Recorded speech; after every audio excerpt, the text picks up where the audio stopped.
आधार card pan card भी बन रहा है। नूर जी, आप किसी अनुपम की किसी बात पर बीच में टोकना चाह रहे थे, तो आप बात पूरी कीजिए। मैं पहले गया जी, उसके बाद गया जी, और फिर ताहिरा जी के पास जाऊंगा जी।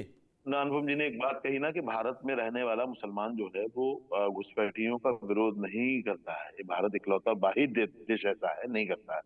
मैं अनुपम भाई से बात कह रहा हूँ, यहाँ चिढ़ाया जाता है, इसको भी आपको स्वीकारना पड़ेगा। यहाँ ये सीए का कानून ला करके मुसलमानों को बताया जाता है कि हिंदू ले सकते हैं हम। तो मुसलमान समझता है ये देश हमारा भी वैसे ही है ना, जैसे जैसे हिंदू का है। तो बाहर वाले के लिए यहाँ के हिंदू CAA कानून से आपको क्या दिक्कत है? वही तो मैं भी पूछ रहा था। कोई दिक्कत नहीं, CAA कानून से आपको, एक मिनट रुके जरा से। जो देश करोड़ों की मात्रा में बांग्लादेशी और बाद में रोहिंग्याओं को ले चुका है, अगर वो कुछ हजार ऐसे लोगों को पनाह देना चाहता है जिनको सिर्फ हिंदू होने की वजह से पाकिस्तान और अफगानिस्तान और बांग्लादेश में प्रताड़ित किया गया, तो सुने और या फिर स्क्रीन पे दोनों लोगों को दीजिए जरा सा स्क्रीन पे। इस बात से कौन डिनाई कर सकता है, इस बात से कौन डिनाई कर सकता है कि पाकिस्तान, बांग्लादेश, अफगानिस्तान में क्या होगा? आप मुसलमान भी आए, हिंदू भी आए, किसी को एतराज नहीं था।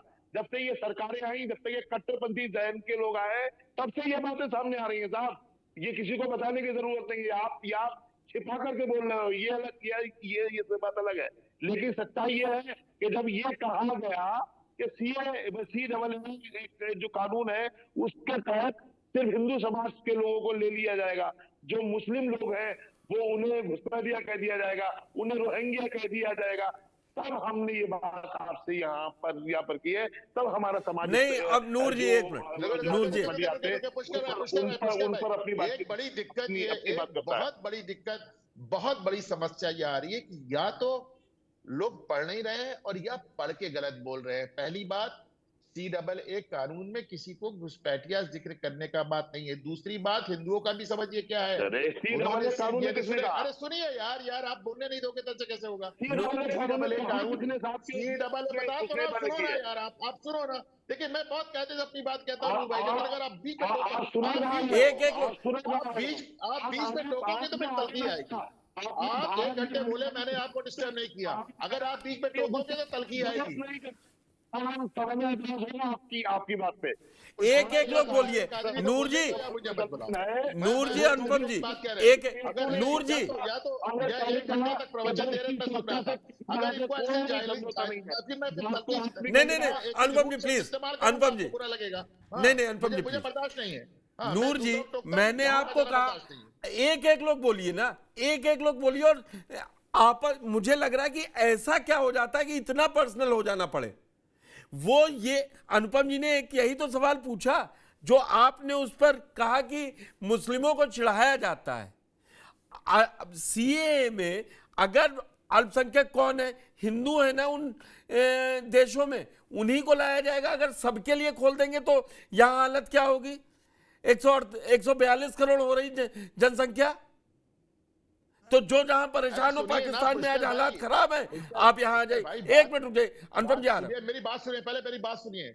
पहले एकदम गलत नैरेटिव है भाई। CAA कह रहा है कि 2014 तक जो लोग ऑलरेडी इस देश में घुस चुके हैं, हिंदू, रिलीजियस प्रताड़ना का शिकार होकर, जो ऑलरेडी 31 दिसंबर 2014 तक आ चुके हैं, उनकी नागरिकता देने को फास्ट ट्रैक कर दिया जाएगा, तेज कर। हालांकि ये भी मुझे CAA कानून पसंद नहीं आता। जब मुझे लगता है पाकिस्तान के एक सिंगर को आप रातों रात दे सकते हो नागरिकता, 24 घंटे में दे सकते हो अदनान साहबी को, तो आप इनको भी दे सकते हो। आपको इस कानून की जरूरत ही नहीं थी। तो किसको कौन चिढ़ा रहा है? अगर हिंदुओं को नागरिकता देने से, हिंदुओं को हिंदुस्तान में नागरिकता देने से आप चिढ़ रहे हो, तो मियां अभी आपको बहुत दिन चिढ़ना है। नहीं प्लीज प्लीज, फिर ये ऐसा गलत। सुने, बड़ी बात सुने, ये धमकियां आप किसी और को दें, धमकियों नहीं से धमकियां आपकी- कोई नहीं आपकी है, हम नहीं आने वाले। धमकियां कोई नहीं नहीं है। दे रहा हूं, चिढ़ा रहा हूं। नहीं नहीं, मैं ताहिरा जी को लाऊंगा प्लीज। अरे अनुपम भाई क्यों डिबेट, प्लीज कानून कैसी बात कर रहे हैं आप, सीनियर आदमी हैं आप, मैं आपको रोकूं ये मुझे अच्छा नहीं लगता। नूर जी, चलिए चलिए बोल भाई। नहीं नूर जी, ताहिरा जी क्या ये वाकई में इतना छोटा मुद्दा है कि वो चिढ़ा दिया है इसलिए विरोध करना है? मैंने डिबेट, आप सबसे पहले आप और गया जी जुड़े थे मेरे साथ, मैंने डिबेट इस पॉइंट से शुरू की थी, पुष्कर चौहान, ताहिरा हसन और गया जी की सुरक्षा के लिए कैसे पहचान पुख्ता हो, वो कानून क्यों ना लागू। मैं नहीं कह रहा सीए ना लाओ, एनआरसी मत लाओ, लेकिन कम से कम ये तय तो हो कि जो जिसको जो सुविधाएं मिल रही हैं वो भारतीय है, या हम जिसके साथ रह रहे हैं काम करवा रहे हैं। वही आपसे कहा कि लखनऊ में भी है, हिंदू मुस्लिम की बात नहीं है। जब हम कहते हैं जो लोग आके रह रहे हैं झुग्गियों में जगह जगह, और मैंने कहा ना इलीगल लाइट ले रहे हैं, जो ट्रांसफार्मर 10-50 घरों के लिए उनसे आप इलीगल ले रहे हैं लाइट, तो क्या होगा, क्या हशर होगा बताइए। और स्टेट का जा रहा है ना ये सब, हमारे उत्तर प्रदेश टैक्स पेयर दे रहे हैं हम, आप दे रहे हैं, हाँ, तो जो आप कमाएगा वो देगा। ये नहीं कहा जा सकता कि वो सब के सब मुसलमान हैं। अब ये तो नहीं पता कौन है, ये तो स्टेट का, ये तो एडमिनिस्ट्रेशन का काम है कि वो देखे, चेक करे, उनकी पहचान पत्र बनाए कि कौन लोग हैं। इसलिए भी बनाए कि वहां के आसपास के जो लोग हैं उनकी भी सिक्योरिटी को ध्यान में रखे, क्योंकि law and order and security state subject है, एडमिनिस्ट्रेशन का सब्जेक्ट है ये, तो इसलिए होना चाहिए। इसमें कोई, मुझे नहीं लगता कि सबसे बड़ी डेमोक्रेसी जो कॉन्स्टिट्यूशन से चलती है, हमारे बाबा साहब भीमराव अम्बेडकर जिसके हेड थे जब ये कॉन्स्टिट्यूशन बना, 299 जो लोग थे उसमें हमारी महिलाएं थी, कितनी महिलाएं थी उसके अंदर जिन्होंने वोकल होके बनवाया है, तो जाहिर है उसमें सभी चीजें निहित है। और उसमें कहा गया है कि each and every person is equal, जो सिटीजन है, before the law, irrespective to caste, creed, religion and gender. तो जाहिर है हम सब बराबर हैं, भारत के रहने वाले हैं और हम भारत के लिए सोचते हैं। जैसे मैंने कहा था स्टेट का सब्जेक्ट होता है, जैसे बांग्लादेश में भी जो हमारे हिंदू भाई बहनों के साथ हो रहा है उसको हम कंडेम करते हैं। नूर जी ये बड़ा सब्जेक्ट, ठीक है, आपकी बात आ गई है, करें नहीं मैं ताहिरा जी आपकी बात आई, मैं नूर जी से पूछता हूं, आप छोड़ दीजिए अनुपम जी की बात, आपको ताहिरा जी ने जो कहा उसमें क्यों इतना शक सुबह हो रहा है? देखिए मैंने अपनी बात स्पष्ट कही आपसे जी, कि जो हालात हैं देश के, जिस तरह से देश को जहां पर जिस कट्टरता की जानिब ले जाया जा रहा है वो ठीक नहीं है। जिस तरह से सीए का नाम लेकर के, एनआरसी का नाम लेकर के आप एक कौम को, आप एक अल्पसंख्यक समाज का जो सबसे बड़ा चेहरा है उसको आप डराने की कोशिश कर रहे हो, धमकाने की कोशिश कर रहे हो, ये सब देश के हित में नहीं है, देश के लिए एक गलत तरीका है। इस तरीके को बदलिए। पहले भी लोग रहते थे, भारतीय जनता पार्टी की सरकार आई तभी लोग नहीं रह रहे। हिंदू और मुसलमानों में कहीं कोई नफरतें नहीं थी, सब भाईचारा था। लेकिन इस भाईचारे अनुपम जी मुझे क्वेश्चन लेना है, मुझे क्वेश्चन लेना है, आप पास में आऊंगा। मुझे आपसे सवाल पूछना, मैं दूंगा, मुझे मालूम था, मैंने कहा मैं आपसे सवाल पूछ रहा हूँ, इसलिए किसी और से नहीं पूछ रहा हूँ। मैं नूर जी से तो बात कर लूं। मैं नूर जी आपसे नहीं पूछ रहा, मैं आपसे पूछ रहा हूँ। सिर्फ आपसे एक सवाल बता दीजिए, हिंदू मुसलमानों का इतना भाईचारा हमेशा से रहा है और बिल्कुल कभी इसमें कोई दिक्कत नहीं है। देश का विभाजन भारतीय जनता पार्टी, नरेंद्र मोदी, योगी आदित्यनाथ ने कराया था, हिंदू मुसलमान पे तो हुआ था ना।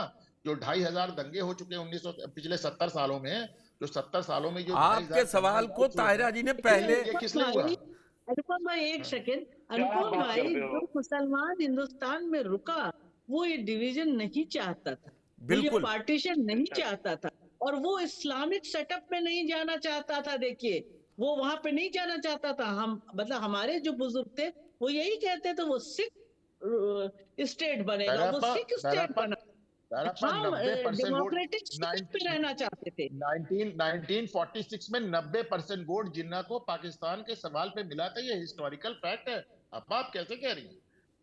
हो सकता है 10 मुसलमान नहीं चाहता हो, पर 90 मुसलमान ने तो 90% वोट दिया। भाई चले गए किसी के, में 12% से 1% हिंदू रह गया, नहीं, कोई मत टोकिए। देखो, मैं ताहिरा आपकी बहुत इज्जत करता हूँ, ईमानदारी से। इन्होंने कहा मुसलमान नहीं चाहता था। मैम आप कैसे कह रही हैं? आप बताएं, 89% रुके तो पीपल नहीं, ये तो और मजेदार बात है ना। कि हमने पाकिस्तान बनाने का वोट भी दे दिया, हम गए भी नहीं। 89% मुसलमानों ने 1946 में पाकिस्तान के मुद्दे पे मोहम्मद अली जिन्ना और मुस्लिम लीग को वोट दिया था। What about that? और सबसे हैवी पोलिंग इलाहाबाद से अलीगढ़ के बीच में हुई थी, उत्तर प्रदेश में।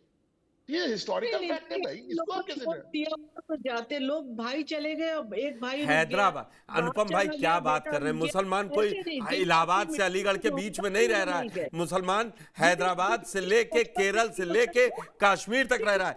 लेकिन नूर जी, मैं सिर्फ मुद्दे पे आता हूं, फिर आपके हिसाब से सुरक्षा का वो क्या तरीका होना चाहिए? जो रह रहा है वो भारतीय है कि नहीं है? क्योंकि वहां के किसी लोकल लीडर लिख दे कि ये है तो मान लिया गया, तो फिर वोट बैंक की राजनीति है ना।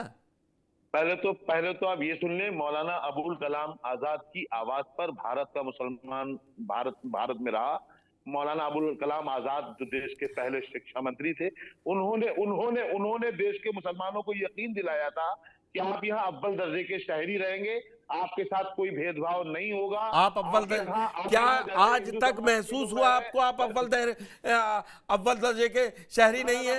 अभी जो मौजूदा सरकार पे आपने इतना बड़ा सवाल उठाया, क्या कोरोना के समय आपको वो छूट नहीं मिली जो हिंदुओं को मिली? मुझे बताइए, आपने बड़ी आसानी से कह दिया जब भारतीय जनता पार्टी आई। करवाने की कोशिश हमेशा की जाती है, क्या महसूस करवाने की कोशिश ये की जाती कैसे? है। ये तो कोई इसका तो टेम्परेचर लेने के लिए थर्मामीटर बन गया था कि मरकरी में आ जाएगा 98.6 से ज्यादा है तो फीवर है।